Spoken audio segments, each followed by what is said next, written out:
చంద్రబాబు ప్రభుత్వం ప్రతి సంక్రాంతికి ఉద్యోగులను మోసం చేయడమే అలవాటుగా మార్చుకుందని Andhra Pradesh government employees federation chairman Kakalla Venkatarami Reddy సోమవారం ఒక ప్రకటనలో విమర్శించారు. పెద్ద పండుగకైనా ఐఆర్ ఇవ్వకపోతుందా అని టీఏ ప్రకటిస్తుందేమోనని ఉద్యోగులు ఎదురు చూసి అలసిపోతున్నారని ఆవేదన వ్యక్తం చేశారు. ఉద్యోగులను ఓరించి ఉసురు మనిపించడంలో మాత్రమే ప్రభుత్వం శ్రద్ధ చూపిస్తోందని ఎద్దేవా చేశారు. గత ఏడాది సంక్రాంతి కానుకగా పోలీసులకు 2 సరెండర్ లీవ్ బిల్లులు చెల్లిస్తామని ప్రకటించి కేవలం 1 మాత్రమే ఇచ్చి రెండోది ఇవ్వకుండా మోసం చేసిందని గుర్తు చేశారు. ఆ తర్వాత దీపావళికి స్వయంగా సీఎం చంద్రబాబు మరోసారి పోలీసులకు సరెండర్ లీవ్ బిల్లు చెల్లిస్తామని ఇచ్చిన హామీని కూడా గాలికొదిలేశారన్నారు. చివరికి సంక్రాంతికి కూడా ప్రభుత్వం పోలీసులకు మొండి చేయి చూపించిందని తెలిపారు. ఓపీఎస్ ఉద్యోగులకు గత ప్రభుత్వమే ఇచ్చింది. ఇప్పుడు కూడా సిపిఎస్ ఉద్యోగులకు, పెన్షనర్లకు డిఏ, డిఆర్, అరియర్ బిల్స్ చెల్లిస్తామని ప్రకటించింది. చెల్లింపులు చేయకుండా మరోసారి నట్టేట ముంచింది. డిఏకి సంబంధించి 30 నెలల బకాయిలు పెండింగ్ లో ఉన్నాయి.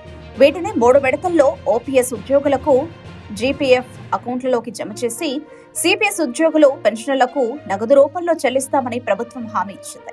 అయితే ఈ బకాయిలను గత ప్రభుత్వమే ఓపీఎస్ ఉద్యోగులకు 3 విడతలను మొత్తం వారి జీపీఎఫ్ అకౌంట్లకు జమ చేసింది. ఇప్పుడు కేవలం సిపిఎస్ ఉద్యోగులకు, పెన్షన్లకు ఇవ్వాల్సిన 2018 జులై డిఏ బకాయిలు మాత్రమే పెండింగ్ లో ఉన్నాయి. ఈ డిఏ చెల్లింపులకు కూడా ప్రభుత్వం స్పష్టమైన విధానాన్ని పాటించడం లేదు. చిత్రవిచిత్రంగా కొందరికి 1 విడత నగదు కూడా జమ కాలేదు. కొందరికి 1 విడత, కొందరికి 2 విడతలు, ఇంకొకరికి 3 విడతలు, అక్కడక్కడ ఒకరిద్దరికి 6 విడతలు కూడా జమైనట్టు తెలిసింది. నెల్లూరులో టీచర్లకు, యూనివర్సిటీ ఉద్యోగులకు, డాక్టర్లకు ఇలా అనేక రంగాల్లో వారికి డిఏ బకాయిలు పడలేదు.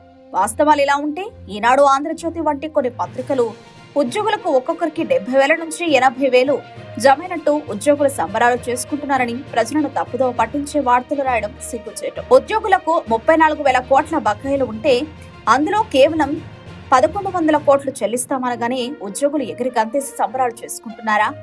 ఉద్యోగులకు 20 నెలలైనా ఐఆర్ ఇవ్వలేదు. కనీసం పీఆర్సీ వేయలేదు. పోలీసులకు రికార్డు స్థాయిలో 5 సరెండర్ లీవ్ బిల్లులు పెండింగ్ లో ఉంటే పెన్షనర్లకు 20 నెలలుగా గ్రాట్యుటీ చెల్లించని ప్రభుత్వాన్ని ఆకాశానికి ఎత్తేస్తూ కథనాలు ప్రచురించడం సమంజసం కాదు అని ఆ ప్రకటనలో పేర్కొన్నారు.